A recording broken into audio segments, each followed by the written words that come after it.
WhatsApp doctors, मैं आपका हमारे चैनल में स्वागत करता हूँ। I am going to explain ST segment abnormalities.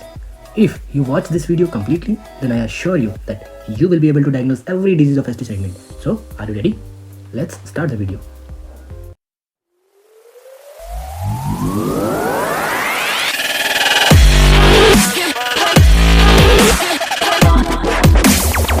ECG के बेसिक्स वाली क्लास में आपको बताया था, एक P वेव बनती है, एक QRS कॉम्प्लेक्स बनता है और एक T वेव बनती है। वहाँ पर मैंने ये ब्लैक वाले पार्ट में मैंने ST सेगमेंट लिखा था, ये QRS ये T।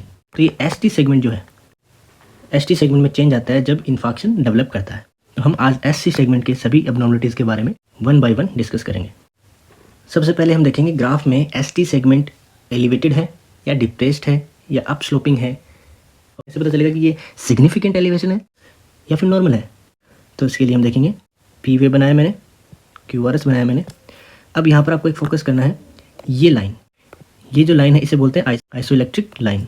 आइसोइलेक्ट्रिकल लाइन से हमको देखना है कि ये ग्राफ ऊपर है या नीचे। अगर ऊपर नीचे है तो कितने बॉक्स ऊपर है, कितने बॉक्स नीचे है। तो यहाँ से हम मेजर करेंगे कि क्या वो ST डिप्रेशन है या वो ST एलिवेशन है। इस पॉइंट को बोलते हैं J पॉइंट। तो J पॉइंट आइसोइलेक्ट्रिक लाइन से कितना स्मॉल बॉक्स ऊपर है या नीचे है, ये हमको देखना है। अगर J point V2 and V3 इन दो लीड को छोड़ के बाकी किसी भी लीड में एक स्मॉल बॉक्स से ज़्यादा होगा तो वो सिग्निफिकेंट होगा। लेकिन अगर लीड 2 और लीड 3 में दो बॉक्स होगा, दो स्मॉल बॉक्स मतलब 2 mm, अगर 2 mm से ज़्यादा बड़ा होगा तब हम उसको सिग्निफिकेंट बोलेंगे। ये बात आपको ध्यान में रखनी है कि अगर ST एलिवेशन हो या ST डिप्रेशन हो, दो कॉन्जुकेटिव अगर लीड है उनमें अगर ये चेंजेस दिख रहा है तब हम उसको सिग्निफिकेंट बोलेंगे। अब मैं आपको कुछ सिनेरियो बताऊंगा, उसके अकॉर्डिंग हम ST एलिवेशन को समझेंगे। ओके, तो सबसे पहला सिनेरियो हमारा है जब हमने देखा कि नॉर्मल P वेव बनी, QRS कॉम्प्लेक्स बना, ST एलिवेशन बना और T वेव बना। ओके, ऐसे पेशेंट में जिसमें हमारे पास ECG में ये देखने को मिला, साथ में उसको सिम्टम है चेस्ट पेन। ओके, साथ में उसको सिम्टम है और सिम्टम के साथ में जब हमने उसका कार्डियक मार्कर करवाया CKMB और trop I which is significant for heart only. So हमने कार्डियक मार्कर करवाया विच इज़ रेज्ड। ओके, उसको सिम्टम में चेस्ट पेन है और रेफर्ड है लेफ्ट साइड शोल्डर में। कार्डियक मार्कर एलिवेटेड है और ST एलिवेशन है। इस कंडीशन को हम बोलेंगे स्टेमी। सो पहला सिनेरियो हमने देखा जिसमें सिम्टम है पेशेंट को, जिसमें हमारे कार्डियक मार्कर एलिवेटेड है और ECG में ST एलिवेशन हमको दिख रहा है, उसको हम बोलेंगे स्टेमी। सिनेरियो नंबर 2, तो इस ग्राफ को फॉलो कीजिए। मैंने एक P वेव बनाई, मैंने एक QRS कॉम्प्लेक्स बनाया और मैंने एक नॉर्मल ST सेगमेंट दिखाया और एक टॉल T वेव बनाई। ये ECG किसी का हमें दिखाई दे रहा है और पेशेंट को चेस्ट पेन है, बट कार्डियक मार्कर अभी तक रेज्ड नहीं हुए। तब ये जो कंडीशन होती है इसमें हम क्या करेंगे, वेट करेंगे और पेशेंट को सॉर्बिटेट और रेस्ट देंगे। वेट करेंगे, पेशेंट को सॉर्बिटेट और रेस्ट देंगे। 15 मिनट वेट करने के बाद रिपीट करेंगे ECG। जब हमने ECG रिपीट किया तब हमने देखा ST चेंजेस आने स्टार्ट हो गए हैं और साथ में ही जब पहले कार्डियक मार्कर नेगेटिव आया था, अब कार्डियक मार्कर धीरे धीरे पॉजिटिव आने लग गए हैं। तब ये कंडीशन हो जाती है हाइपर एक्यूट MI। तो ये कंडीशन है वो एक्यूट MI डेवलप करने से जस्ट पहले बनती है। थर्ड सिनेरियो में मैंने एक P वेव बनाया, QRS बनाया और मैंने ST सेगमेंट को देखो डिप्रेस ना करके T वेव को इन्वर्ट किया है। तो जब मुझे ऐसा कंडीशन देखने को मिलता है, साथ में पेशेंट को चेस्ट पेन और बाकी जो सिम्टम होते हैं MI के, पेल्पिटेशन है, स्वेटिंग है, लेफ्ट साइड रेफर्ड पेन है, तो ये सब सिम्टम हमको देखने मिले। साथ में ये ECG हमको देखने मिले और हमने कार्डियक मार्कर करवाया और वो हमारा रेज्ड मिला। इस कंडीशन को बोलेंगे NSTEMI. NSTEMI means non ST elevation myocardial infarction. Fourth scenario में इस पर मैंने पीवे बनाया, क्यूआरएस कॉम्प्लेक्स बनाया और मैंने एक एसटी डिप्रेशन बनाया। एसटी डिप्रेशन के लिए सबसे पहले देखना है कि ग्राफ में एसटी डिप्रेशन सिग्निफिकेंट कब होता है। तो सिग्निफिकेंट कब होगा, जब हाफ स्मॉल बॉक्स और 0.5 mm हमें डिप्रेशन देखने को मिलता है। कौन सी लाइन से, आइसो इलेक्ट्रिकल लाइन से, तब हम उसको बोलेंगे एसटी डिप्रेशन। या तो वो हो सकता है नॉन स्टेमी या वो हो सकता है अनस्टेबल एंजाइना।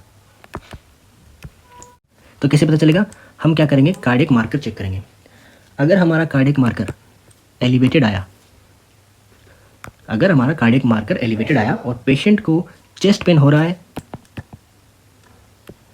जो कि रिलीव नहीं हुआ, किससे, सोर्बिटेट से और रेस्ट से, तब ये कंडीशन हो जाती है नॉन स्टेमी। अगर पेशेंट में चेस्ट पेन सोर्बिटेट और रेस्ट करने से रिलीव हो जाता है और कार्डियक मार्कर एलिवेटेड नहीं होते हैं, तब हम उसको बोलेंगे अनस्टेबल एंजाइना। तो अनस्टेमी में हमने देखा एक पी वेव, नॉर्मल क्यूआरएस और ST normal T wave inversion. एक हमने देखा एसटी डिप्रेशन। तो नॉन स्टेमी दो तरीके का ग्राफ ईसीजी में शो कर सकता है। अब हम चलते हैं फिफ्थ सिनेरियो पे। एक पेशेंट हमारे पास आया जिसका ईसीजी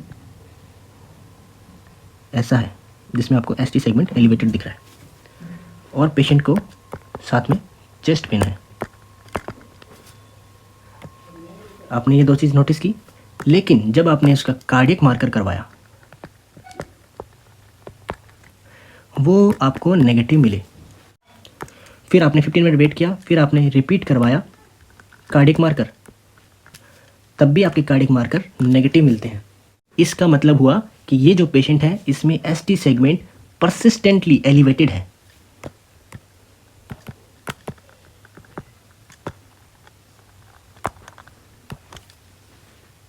इस पेशेंट में आपको हिस्ट्री ज़रूर लेनी है, क्योंकि ये पेशेंट हो सकता है ओल्ड एमआई।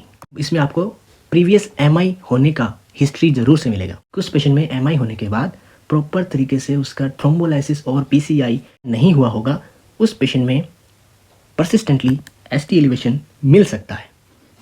तब आपको सोचना है उस पेशेंट में वेंट्रिकुलर एन्यूरिज्म हो सकता है।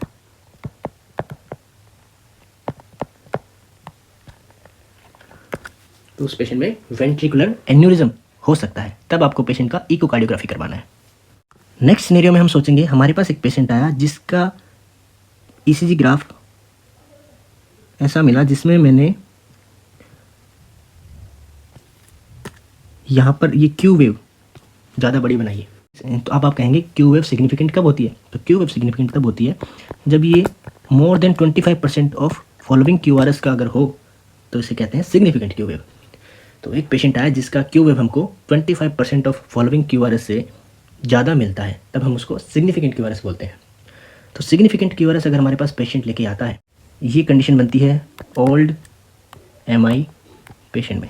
सेम फंडा, जिसमें एसटी एलिवेशन परसिस्टेंटली एलिवेटेड है, वो भी एक ओल्ड एमआई का पेशेंट है। जिसमें क्यू वेव सिग्निफिकेंटली दिखाई दे रही है, वो भी एक ओल्ड एमआई का पेशेंट है। क्यू वेव इसमें डिनोट करती है डेड पार्ट को।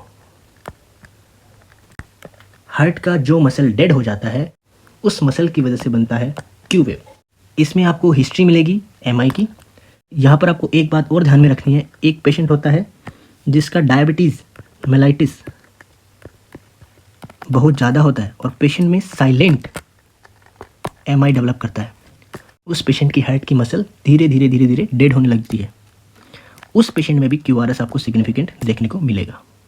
एक कंडीशन हमको और पढ़नी है, जिसमें हम ये देखेंगे कि normal P wave, QRS complex, जिसमें क्यूआरएस कॉम्प्लेक्स के बाद एसटी सेगमेंट जो है वो अप स्लोपिंग ऊपर बढ़ता है और टॉल पीक्ड टी वेव हमको दिखाई देती है। ये अप स्लोपिंग है और ये टॉल टी वेव है। अगर ये आपको V1, V2 और V3 लीड्स में देखने को मिले, तो ये स्ट्रॉन्गली करता है कि ये left anterior descending artery occlusion हो गया। तो इस पेशेंट में बिना कार्डियक मार्कर करवाए घर नहीं भेजना है, हमेशा कार्डियक मार्कर करवाना है। अगर हमारे कार्डियक मार्कर एलिवेटेड है, it means strongly suggested this is MI case. अब आप बोलेंगे कि क्या एसटी एलिवेशन में सिर्फ एमआई होता है?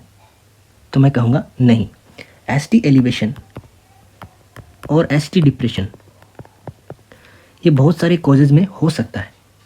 जैसे मैं आपको कुछ एग्जांपल देता हूँ। एसटी एलिवेशन स्टेमी में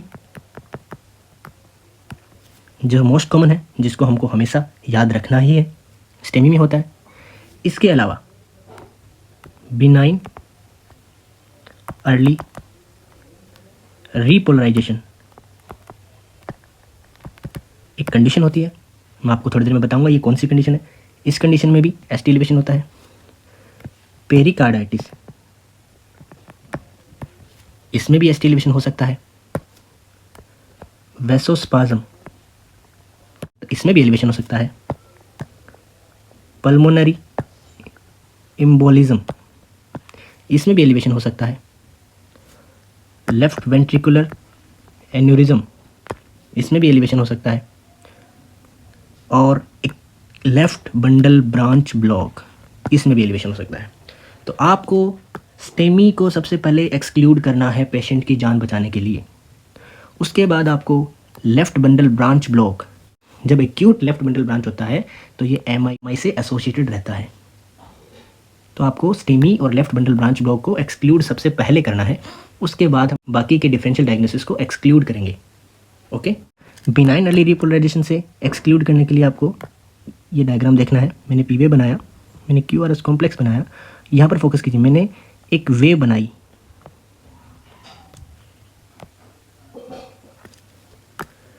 यहाँ पर आप देख पा रहे हो मैं डाउन स्लोप गया, लेकिन पूरा ना जाके मैंने यहाँ पर एक छोटा सा पॉजिटिव डिफ्लेक्शन दिखाया। इसको बोलते हैं जे वेव। जब ये कंडीशन होती है तब होता है बिनाइन अर्ली रीपोलराइजेशन, तो हम इससे एक्सक्लूड इजीली कर पाएंगे। अब हम देखेंगे कौन सी ऐसी कंडीशन है जिसमें एसटी डिप्रेशन देखने को मिलता है। तो मोस्ट इंपॉर्टेंट होता है हमारा एंड स्टेमी। इसके अलावा हमारा हो सकता है लेफ्ट बंडल ब्रांच ब्लॉक। इसके अलावा हो सकता है हमारा पोस्टीरियर एमआई। इसके अलावा हो सकता है रेसिप्रोकल चेंजेस इन स्टेमी और डिगॉक्सिन टॉक्सिसिटी। एंड स्टेमी हमने पढ़ लिया। पोस्टीरियर एमआई कैसे देखते हैं मैं अभी आपको बताऊंगा, और रेसिप्रोकल चेंजेस क्या होता है वो भी मैं अभी आपको बताऊंगा। लेफ्ट बंडल ब्रांच ब्लॉक हम नेक्स्ट वीडियो में कवर करेंगे, कौन से लीड्स किस पार्ट को डिनोट करती है। हम देखते थे कि हम फ्रंट में V1 से लेके हम V6 तक लीड लगाते थे, तो एंटीरियर वॉल जो है वो हमारी V3 और V4 को दिखा रही है। सेप्टम जो हमारा है वो V1 और V2 को दिखाता है। तो सेप्टम जो हमारा दिखा रहा है वो V1 और V2 को दिखाता है। लेटरल वॉल जो हमारी है उसके लिए V5 V6 तो हमारी चेस्ट लीड हो गई, एंड 1 और AVL ये होता है हमारे लेटरल वॉल के लिए। एक पार्ट और रह गया जिसको बोलेंगे इंफीरियर वॉल। इंफीरियर वॉल के लिए मैंने आपको बताया था सेकंड लीड, थर्ड लीड और AVF। आप यहाँ से समझ गए कि मैंने देखा इंफीरियर वॉल के लिए सेकंड, थर्ड और AVF देखेंगे, और एंटीरियर वॉल के लिए हम V3 V4 देखेंगे, सेप्टम के लिए हम V1 V2 देखेंगे, और लेटरल वॉल के लिए हम AVL 1 V5 V6 देखेंगे। अब आप बोलेंगे रेसिप्रोकल चेंजेस क्या होता है। रेसिप्रोकल चेंजेस होता है जब हम एंटीरियर वॉल और एंटेरोलेटरल वॉल और एंटेरोसेप्टल वॉल इन तीनों में मीन्स V1 से लेके V6 तक अगर हमको एसटी एलिवेशन देखने को मिलेगा, तब हमें इससे उल्टा इंफीरियर वॉल जिसको हम सेकंड, थर्ड और AVF से डिनोट करते हैं उसमें एसटी डिप्रेशन देखने को मिलेगा। तो समझ में आया। अगर हमें V1 से लेके V6 में एसटी एलिवेशन देखने को मिल रहा है, तब मोस्ट ऑफ केसेस में सेकंड, थर्ड और AVF में डिप्रेशन देखने को मिलेगा। और इससे उल्टा भी होता है, अगर सेकंड, थर्ड और AVF में अगर हमको एसटी एलिवेशन को देखने को मिलता है, तो V1 से V6 में हमको क्या मिलेगा, एसटी डिप्रेशन देखने को मिलेगा। तो ये जो एक दूसरे से उल्टा है इनको बोलते हैं रेसिप्रोकल चेंजेस। तो अब हम थोड़े से ECG के ग्राफ भी देख लेते हैं, जिससे हमारे जो समझ में आया है उसको हम अप्लाई कर पा रहे हैं कि नहीं ये भी देखते हैं। तो सबसे पहले हम देखेंगे यहाँ पर आप देखिए, मैंने यहाँ पर एक लीड 2 देखा, लीड 3 देखा, लीड 4 देखा और लीड 3, लीड 2 और AVF।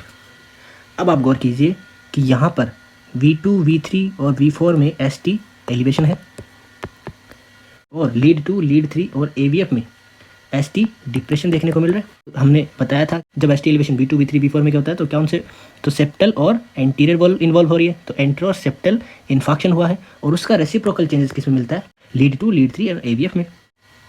तो ये हो गया एंटीरियर वॉल MI। यहाँ पर देखिए लीड 2 में ST एलिवेशन है, लीड 3 में ST एलिवेशन है और AVF में एलिवेशन है। तो मैंने आपको बताया था लीड 2, लीड 3 और AVF में अगर एलिवेशन मिले तो उसको क्या बोलेंगे, इंफीरियर वॉल MI। और उसका रेसिप्रोकल चेंजेस हमको किन में देखने को मिलेगा, V1, V2, V3 मिल रहा है ST डिप्रेशन। तो ये हो गया इंफीरियर वॉल MI। अब आप इस लीड में देखिए, यहाँ पर देखिए V5, V6 और V1 एंड AVL। क्या इन चारों में ST एलिवेशन दिख रहा है? हाँ, इसमें ST elevation V2, V3, V4 में भी दिख रहा है। तो इट मीन्स ये लेटरल वॉल को भी इन्वॉल्व कर रहा है और एंटीरियर वॉल को भी इन्वॉल्व कर रहा है। तो इसका रेसिप्रोकल चेंज हमको देखने को मिलेगा किसमें, 2, 3 AVF में। तो this is anterolateral MI।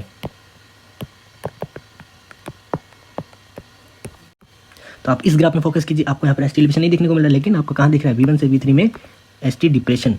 V4 में भी थोड़ा थोड़ा है, लेकिन V1 से V3 में ST डिप्रेशन है। तो ये कौन सी वॉल का MI हो गया, पोस्टीरियर वॉल का MI।